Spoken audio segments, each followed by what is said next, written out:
Hi, guys. Hope you are having a great day. My name is Aubrey Guerin, and I am a leader for an Emerald team with Plexus Worldwide. Love my team. They are so precious to me, and they've taught me so much. And I'm excited to share some of the things that we're doing to help grow our businesses, grow our customer bases, and just some of the things I've learned along the way. I've been an ambassador since January of 2015. Started working the business more in March of 2015. And it was a long road to Emerald. I moved to Senior Ruby pretty quickly in about 11 months, but then sat at Senior Ruby for a couple of years and just went Emerald last September with an awesome push from my team, and have been learning and growing the whole time. So basically, I am a very easily distracted person.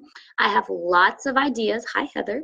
I have lots of ideas, but a lot of times they are all over the place.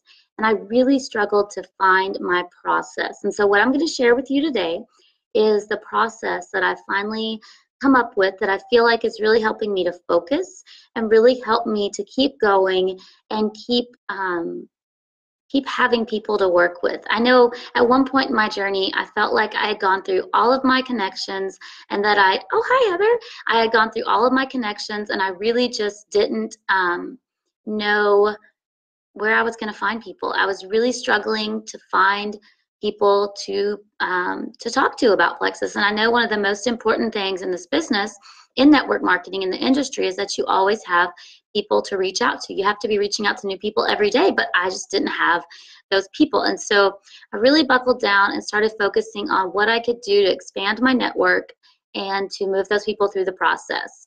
And when I did some training with Leslie Zan, we talked about it as a funnel, that you have a funnel and people are in your funnel. Those are people you're working with. They might be at the top of your funnel, so a lot farther from the bottom. The bottom is where they come out of the funnel. If you're cooking with a funnel, stuff flows through the funnel. So, but you want people in the funnel, and you want to be moving them from the top of the funnel to the bottom of the funnel.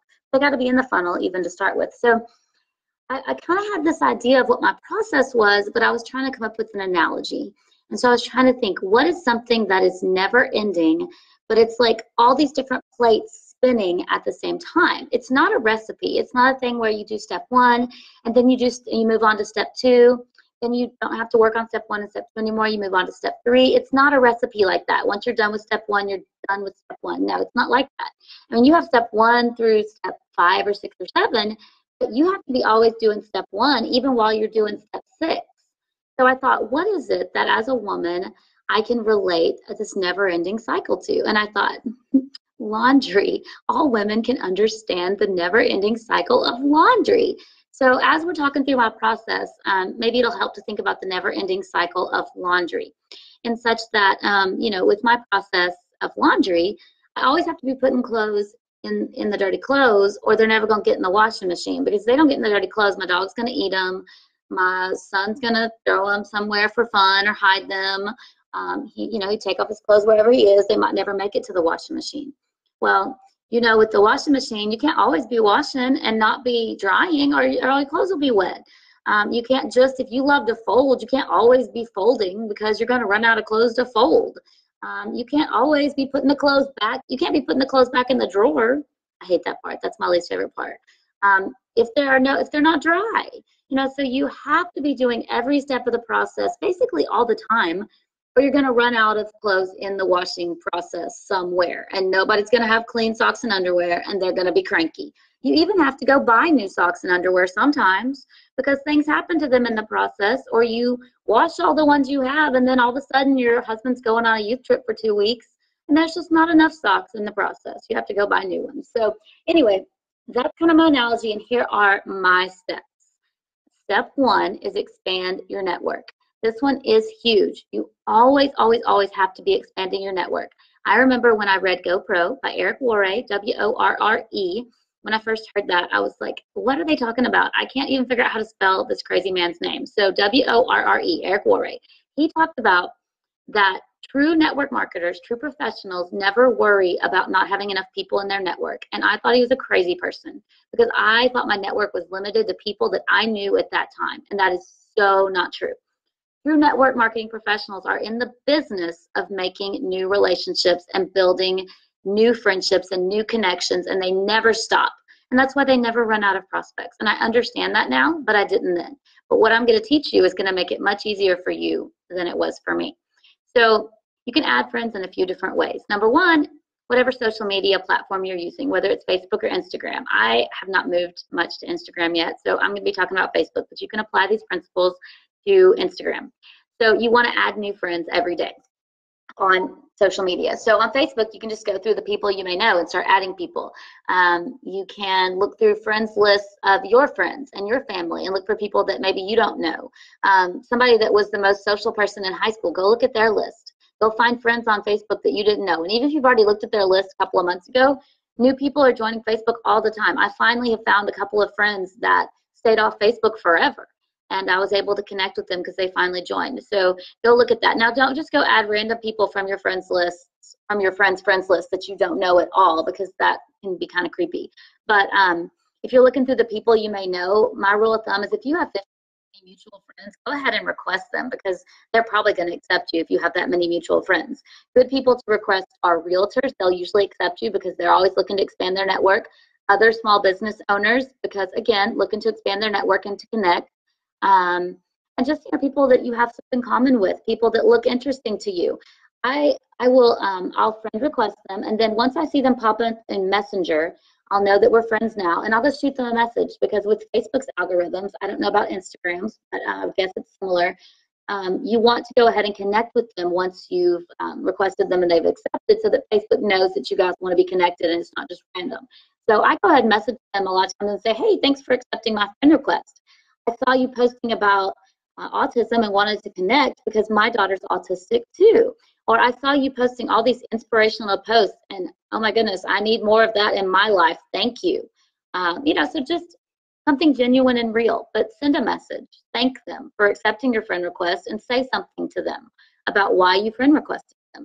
Then I would go ahead and put them on a friend list once a month and go make sure that you're connecting with those people because you've added them, and you want Facebook to see that you want to be engaged with them. So anyway, then you can kind of see if there's somebody that you want to continue building a relationship with that would be a good fit for your team, or for your, for a customer, for a team member, or a good fit for a friend in your life.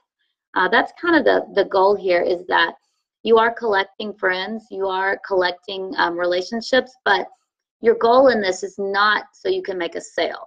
It is so you can add value to people's lives, and then find out if maybe they are a good fit for you. But overall, the overall goal has to be adding value to their life by connecting with them, or you're going to run into being a salesy, selfish person, and that's not what you want to do, and that's not what's going to make you successful or fulfilled in the long run. So yes, you are adding friends, but you are not adding them for yourself. You're adding them so that you can share, the good that you have with others.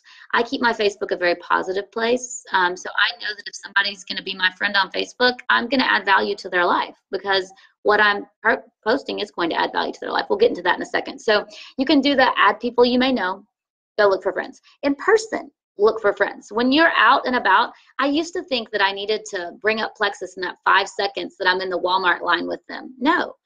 Get them on Facebook. Get them on Instagram.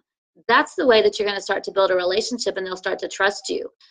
Some random person in the supplement aisle is probably not going to respond if you want to talk to them about Plexus. They're probably not going to ever join you. But if you connect on some level and you get on Facebook with them and you start to build a friendship or a relationship, that's when they're going to be more willing to jump in and join you. So the goal when I meet people in person is not to sell them Plexus. The goal is to get them on Facebook.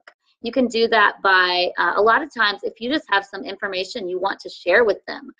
If I meet somebody that's new to the area, I ask them if they're in our neighborhood group. I ask them if they're in our town group. And I say, oh my goodness, there's so many great recommendations on there. I need to add you. Add me on Facebook and I'll put you in the group.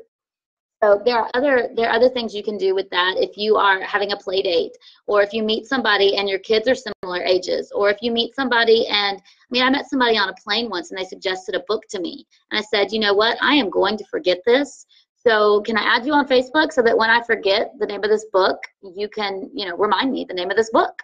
And I did forget the name of the book. I thought it was a super easy name that I would remember, but I didn't. So I added him on Facebook. I screenshot And sometimes if I can't figure out a way to get them on Facebook, I will write their name down and some information about them, and then I'll go search for them on Facebook. And a lot of times I can find them and just say, hey, I just found you on Facebook. How cool. Anyway, so do that. And number 3 way to add friends on Facebook is by hosting a fitness challenge group. And I'll go into that later. This was not original to me. A Jewel posted on the Jewel page about it and shared information with us, and I took it and kind of made it into a process of my own. But it was not my idea, but it was awesome, and I appreciate her sharing. It might have been Julie Adams, but I don't remember for sure. But whoever it was, they were awesome, and I appreciate them sharing. And now I'm going to share what I've done with it. So anyway, so just expand your network. Always, always, always. That's step 1. Step 2 is you got to build those relationships. You got to engage them. Now, here's the way you're going to build those relationships. Number 1, when you add people, you can put them on a friend list on Facebook. That's not the same as a group. If you don't know how to create a friends list, ask your upline. There are people that know how to create friends lists, and you need to do that. So make a friends list and then go to that friends list every day. Don't just go scroll Facebook. Go to that friends list and purposefully comment, message, like their post. I always try to ask a question if it's somebody I'm really wanting to engage with on their post, because then maybe they'll answer and Facebook will see, oh, they want to talk to each other. That's a good thing. Another thing that you can do is to engage with them is about your posting. Now, here's the deal. We are moving into an area of really needing to do more attraction marketing, and that can be scary if you don't understand what it means, but honestly, it's not that bad. You need to figure out a few things about you that are special, a few things about you that make you unique, and a few things about you that you're passionate about. I think it was Amy Triplett that just posted on the Jewel page recently a couple of questions that are really helpful in figuring out what you're passionate about. What makes you cry? What makes you extremely happy? What do you get excited about? Okay, those things can be some of your passions, some of your brand, and that's what can make you attractive. So for me, I have an autistic daughter. I get very passionate about autism awareness and helping people realize that autism is not a death sentence. It's not a prison sentence. It is an exciting journey that can be a good thing, and that there's so much that can be learned and understood from special autistic children.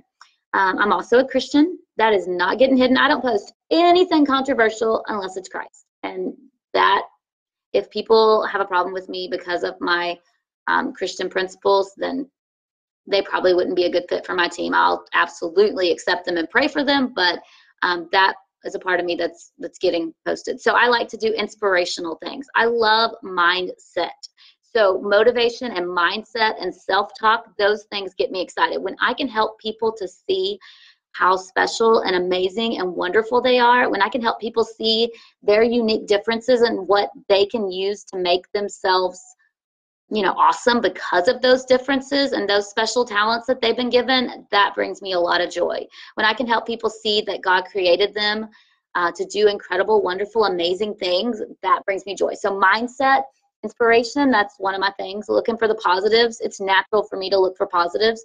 That's one of my Strength Finder strengths. That's not everybody's. And so helping people see the positive in things, helping people see the God in the ordinary, the extraordinary in the ordinary, that's a passion for me. So, those are just kind of some things that I post about. Now, here's the deal. I think that your personal posts are more important than your Plexus posts. And you're like, whoa, Audrey, hold on just a second. My powerful Plexus posts aren't as big a deal for getting people to join me? Probably not. Because if you're increasing your network and adding people that don't know you, they have to get to know you before they're going to trust you. You can post the most amazing testimonies, but if they don't believe that you're a reliable, trustworthy person and that you're genuine and authentic, they're probably just going to ignore it. So here's the deal. Once a week, you need to do a live. And you're probably scared of lives, like most people are scared of lives. But the fastest, best way for people to get to know you and see who you are is a live. They're going to see more in your tone of voice. They're going to see the way you carry yourself. They're going to see your posture. They're going to see your passion. And don't make it about Plexus. Make it about something else, something that you're passionate about, because they're going to watch that because it's interesting and they're going to get to know who you are. So be you, be real.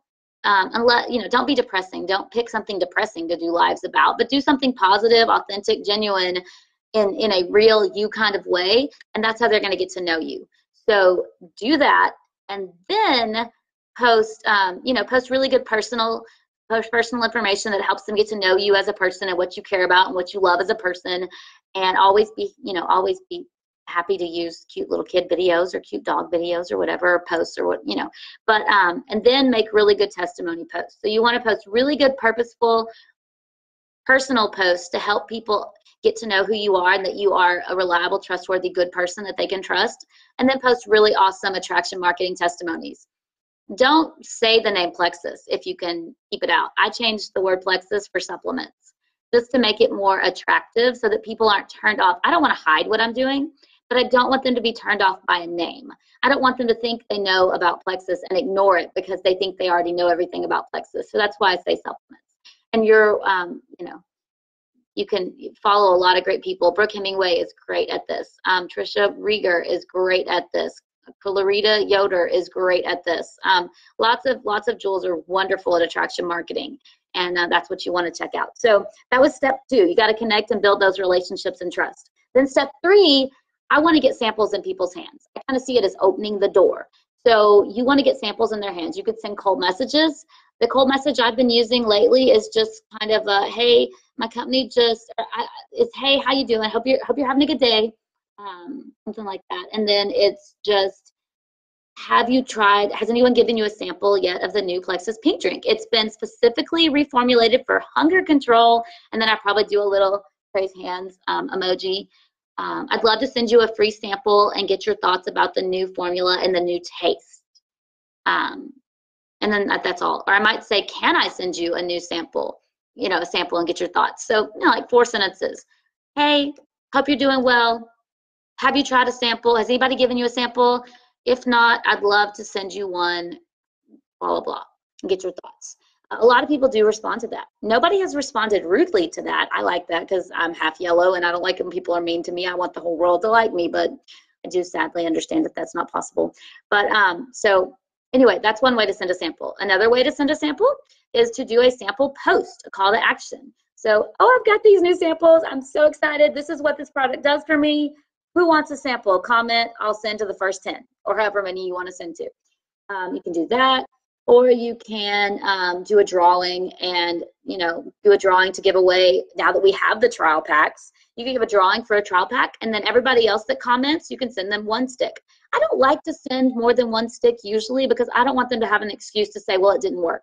If I'm only sending them 1 stick, it's ridiculous for them to say, well, I didn't notice anything. Well, guess what? You weren't supposed to notice anything. It was 1 day. It doesn't work like that. Not even antibiotics work in 1 day. So, whatever. You're crazy. I mean, I don't say that, but basically I don't want to give them an excuse to say that. So I usually only send 1 sample. I say, oh yeah, I mean, it was just so you could try the taste and see how easy it is. See how yummy it is. One thing that's important when you're talking about samples is posture. You want them to know when you're following up and with samples that you totally believe that it is going to help them. You don't know how long it's going to take because everybody's body is different, but you know that if they take the product correctly, it is so amazing that it will help them. And that's a big deal, building belief from the beginning. So that was step 3. Give them samples. Get those samples in the door. I actually kind of combine my posting about, I've got some samples to give away. Who wants one? I combine that with a number of cold messages every week. I probably try to send at least 50 cold messages a week. I've got a gazillion friends on Facebook because I have been expanding my network for a while, so I have a lot to reach out to. And then, when I send those samples, I have learned that third-party tools are amazing, so I send a flyer. Right now, we don't have an HC flyer, so I print the info sheet from the back office, and I send that plus the stick, and I shoot it in the mail, and it's been very, very helpful. So then, step 4, we follow up, okay? So I love to follow up with third-party tools. When someone reaches out to me about a post, I'm going to say, oh my goodness, you will love Slim HC. Here is the flyer that talks about all its awesomeness. If they reach out to me about Joyome, I'm going to send the Science of Joyome YouTube video. As soon as corporate gives us a video for Slim HC, I'm not going to try to explain anything about it except that I love it. I'm going to say, oh my goodness, I love the appetite control. Here's a video that explains Slim HC. So I try to use third-party tools. I also, if I need to, with specific health conditions, I'm going to use third-party chats. We have a list on our team page of everybody that's willing to chat about certain issues. So like me, I get chats about IBS. I get chats about migraines because apparently I wrote that I had migraines, but actually I just had daily headaches. But my husband has migraines, or he used to before Plexus, so people throw us in migraine chats. But so third-party tools, third-party chats, and follow-up are important. And when I follow up on samples, first, I just ask if they got it. If they're not answering me, I tell them that sometimes the samples get lost in the mail. I just want to make sure they received it, and they will usually answer that. Sometimes I message them and say, hey, not sure if you got the sample, but just wanted to, make sure that you got it. Let me know. You don't have to drink it at any certain time. Sometimes they're not responding because they haven't tried it yet. So I kind of just throw in different questions to try to get them to respond to me. And I don't really rush. I don't even keep like a 3-day list. Like with my samples, it's not like I send a sample and 3 days later I'm going to follow up on the dot. I maybe do that because I'm really ADD, but I feel like it takes away that sense of salesiness. I just make a list of the people I've sent them to, and then about once a week I try to follow up, maybe once every 2 weeks, follow up and ask them what they thought of the sample. So I'm not pushing them and like rushing them into it. And I feel like that does help them not to see me as an obnoxious salesperson. And honestly, it's not purposeful. It's just because I'm kind of laid back about that. So anyway, that's what I do with samples and with follow-up.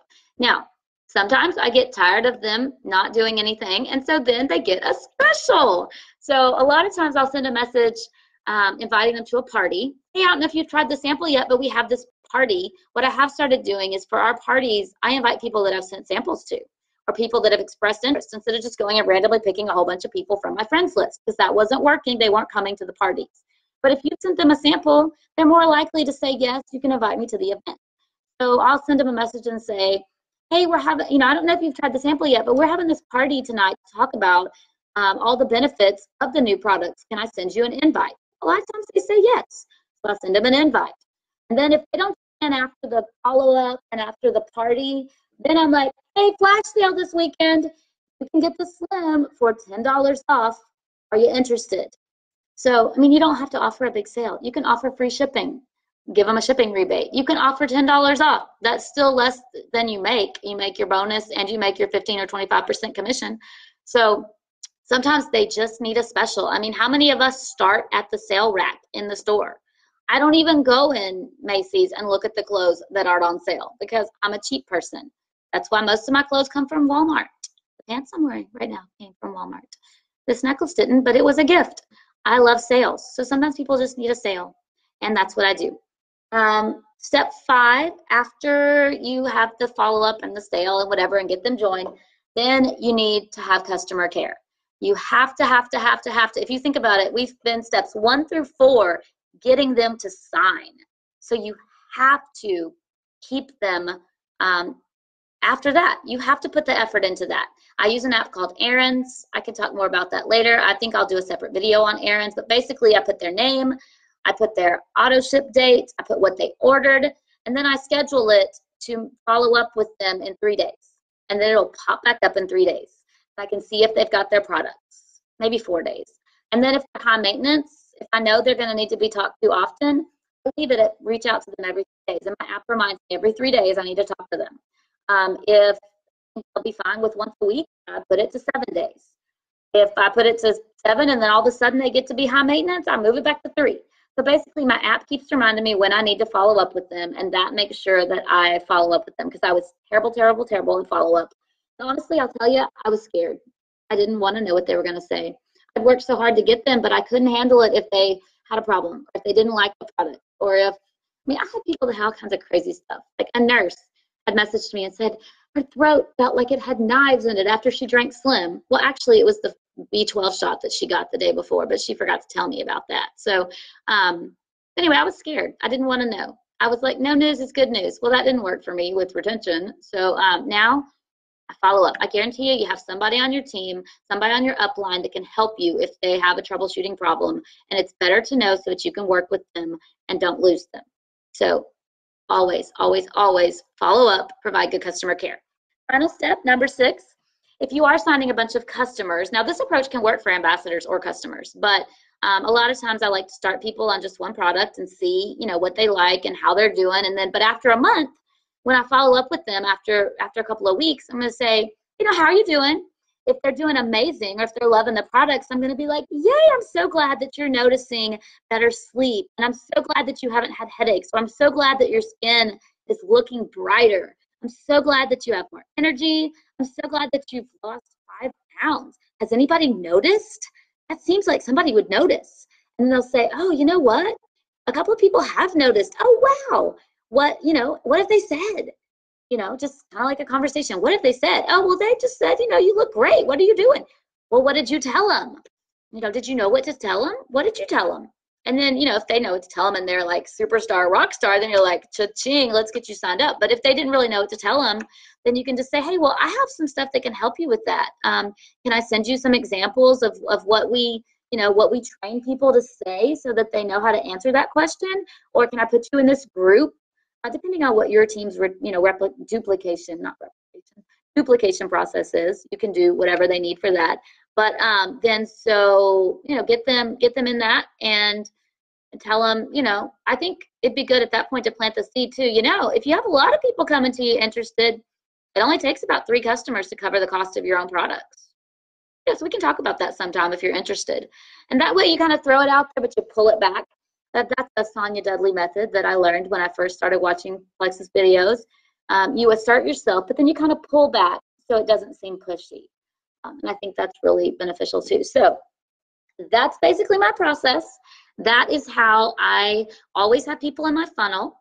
That's how I always have people to reach out to, always have people to follow up with, and always have people to sign. And there's times that are harder than others. I'm not saying this is always easy, and there's times I get frustrated, but I keep working, I keep doing every part of the process, and God keeps providing. So if you follow that process, I really do believe with that process and lots of prayer, that's an overall part of the process that you have to do all the time.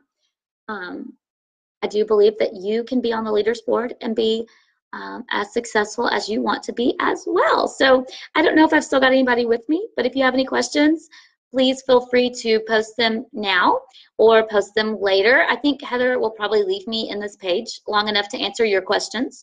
And I am happy to answer any questions. I'm happy to post some of my examples if you want to tell me what you want to see.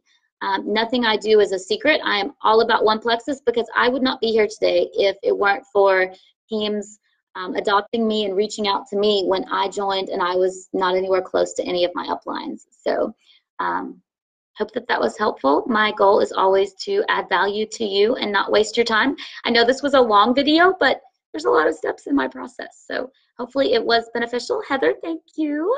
I hope you learned something. You've seen me a few times now, but I actually wrote notes this time. Notes, see? So anyway, thank you guys for having me. And I hope that you have a fabulous day and hope that you can take some of these tips and grow your business.